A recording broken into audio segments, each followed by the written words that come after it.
You would remember Sambhal, where a shocking display of arrogance unfolded when the police accused Ziaur Rahman Bark, the Samajwadi Party MP, and his family of Bijli Chori, electricity theft.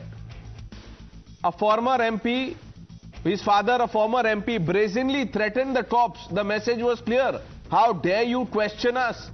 Then in Karnataka's Udayagiri, tempers flared after an RSS worker was arrested for allegedly posting an image with Arabic inscriptions, but instead of restoring order, Minister K.N. Rajanna made it worse, saying it's a 100% Muslim area. Naturally, they would be enraged. The police should have used common sense, quote unquote. Since when did mob fury become natural? And now, the big story, Delhi's recently re-elected Okhla MLA Amanatullah Khan. When cops went to arrest his close aide or alleged close aide, Chavez, in a criminal case, Amanatullah Khan allegedly confronted the cops, questioned their authority and said, how dare you enter our area? A direct challenge to the rule of law. The police say they were criminally intimidated and that the Aam Aadmi Party MLA Amanatullah Khan told the cops to leave right away if they wanted to leave alive. Now both men are on the run. Has the India bloc now resorted to creating a shield for lawbreakers? Why is the law being challenged with such impunity? And more importantly, viewers, who really controls these areas? Do we have a class in our country who are above the law? What's going on?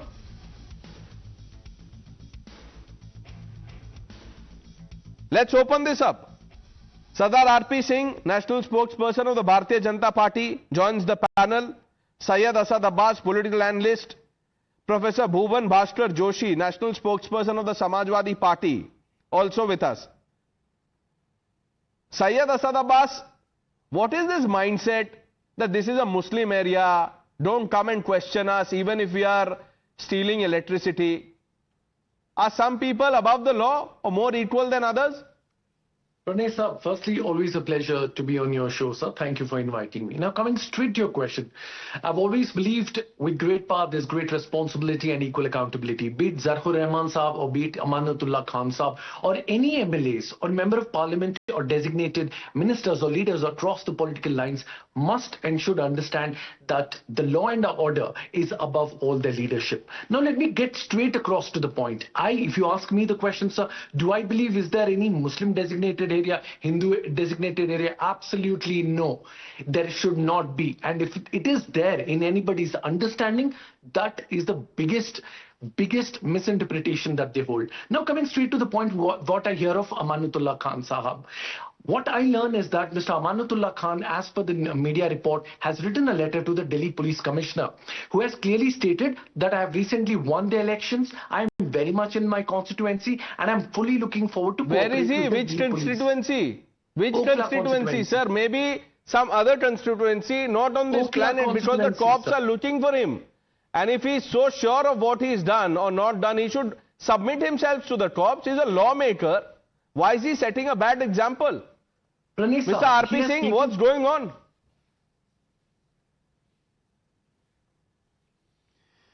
Pranesh, he thinks he's above law and he's saying, I'm in my den, come and arrest me if you want to. I mean, he's daring the police. They'll come and arrest me, I'm here. Where are you looking for? You can't arrest me, as I have sent you people back and had threatened them that if you dare to touch a proclaimed offender of the court, we'll ensure that you don't go live from here. And now he's threatening again. That's why he's been booked under 132, 121, 191, 190, 263, 351 and 111, all serious charges under Bharatiya Nyaya Sanhita. So this clearly shows that mindset of the person. And it's not the first time it's happening.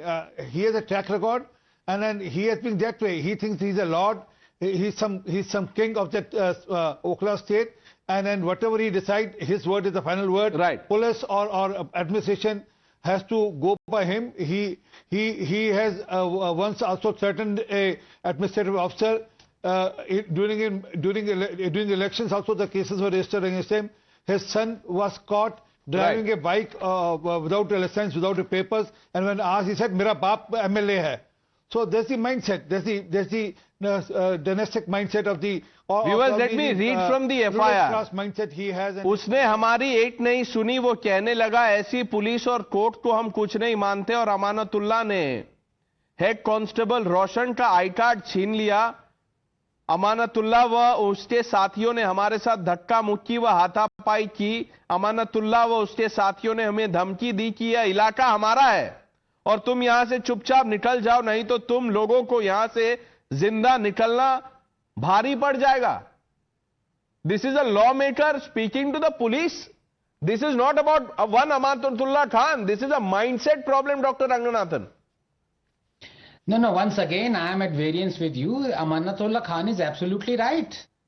His men assaulting the police, saying ये इलाका हमारा है, जान से धोगे, अपने हाथ धोगे, helping a dreaded Muslim escape, is nothing out of the ordinary.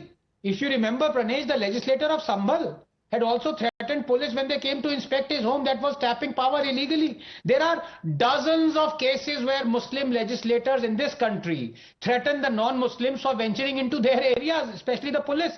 Remember TMC Sheikh Alam boasting 4 Pakistans can be created if 30% Muslims come together. Heck, even the sitting chief minister of Bengal warned Hindus to not venture into Muslim areas.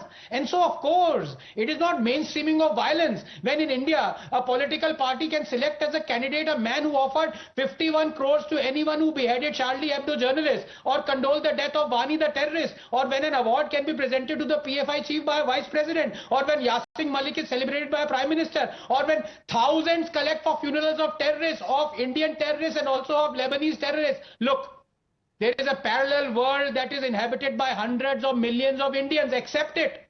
A world where they are not bound by rules, morality, ethics, propriety, by which they want the rest of us to be bound by. Because their morality, ethics, conduct is not dictated by man but by God. Let us be under no illusion. The situation is intractable. We're just biding our time. It hasn't changed for 1,000 years. Why on earth would it change in 10?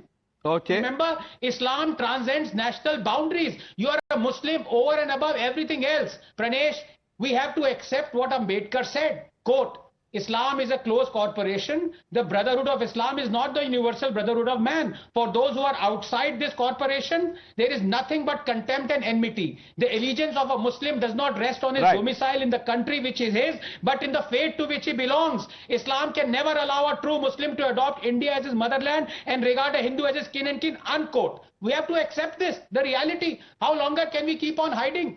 Be on the run like Amanatullah and that dreaded criminal Chavez? Mister Joshi, ये संभल में हुआ, अब ये ओखला में हो रहा है, ये कुछ लोग लॉ से ऊपर हैं क्या? हमारे संविधान से ऊपर है, फिर आप लोग जय संविधान बोलते हैं। कहां है इंडिया अलायंस? उनको बोलना चाहिए कौन सा जय संविधान है? पुलिस वालों को धमकी देना। मुझे बहुत अच्छा लगा, आपने 2 उदाहरण प्रस्तुत करे, लेकिन एक उदाहरण प्रस्तुत कर देते तो जस्टिफाई हो जाता।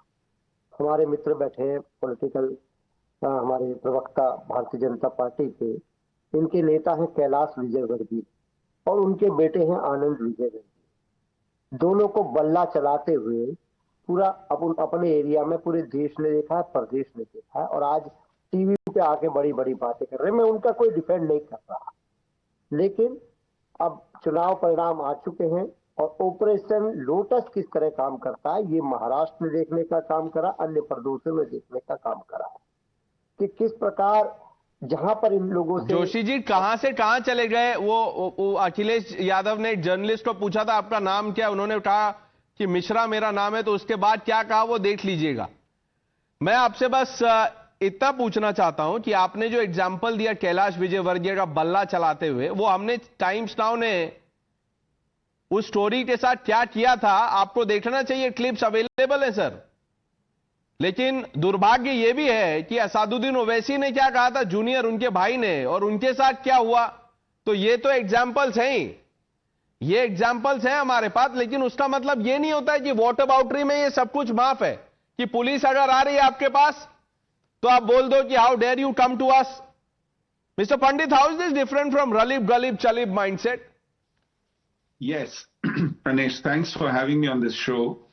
The issue is there is a logic to having these clusters.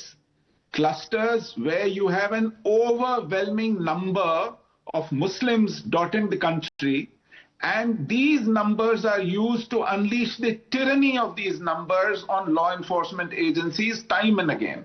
They have become an undeclared no-go zones for police. If police has to go there looking for a criminal, they have to mobilize unprecedented force, even for a mere investigation. This is the reality. And these clusters are all over the country, all over the cities, in Delhi itself, in Selampur, in Srinivaspuri, in Okhla, in Butler House. When police go searching for them, indeed there is a risk to their lives. And the logic of these clusters is exactly this. Why do they not let Hindus stay in mixed neighborhoods? Why do they chase them out? Only to have their own law or lawlessness unchallenged, with impunity, with complete immunity. And that needs to be smashed. Today in Kashmir Valley, 99% population is Muslim, and they don't want us to return. The reason they chased us out was precisely this, because we were the eyes and ears of a lawful, constitutional, democratic Republic of India, and they did not want our presence. That is the reason why Hindus are chased out of every neighborhood, to sanitize it, to cleanse it, and in order to have their own writ running, irrespective of courts, irrespective of police, irrespective of constitution. Let me bring in Lokesh. You know, every question that I ask you, you say Article 20, 21, 22, 19, 18, 17. Police वालों के लिए कोई article है? There must be some article of faith at least, with which they can, approach their duty. The Constitution also states that there is a rule of law in the country, and every individual, whether he is a politician, lawmaker, or an administrator, functionary, everybody, a common citizen, they are bound by the rule of law. So over here, any individual obstructing the functioning of administrative machinery or taking law in their hands, they are to be treated as criminals, and there shouldn't be any form of a laxity towards it. However, trying to attach a stigma to a particular religion, trying to associate and call up people practicing a particular religion as criminals, or trying to act in a criminal way, is something. No one said that. We are listing out a mindset issue with examples. No, Pranesh, just before me, Mr. Sushil, he pointed out that there is a deliberate form of scheme via which certain sections of population, they indulge into a certain behavior. He speaks from experience, history. No, that's Lokesh Jindal, you know it now. You can deny the genocide of Hindus in Kashmir and the lessons we ought to have learned. But, let's not, one minute, let's not trivialize this issue, please. Please, we've run out of time, but viewers, I leave it for you to judge. Is there a class in this country or a section that is above the law? Should they be above the law? I leave it at that. The news are with Navika Kumar on the other side.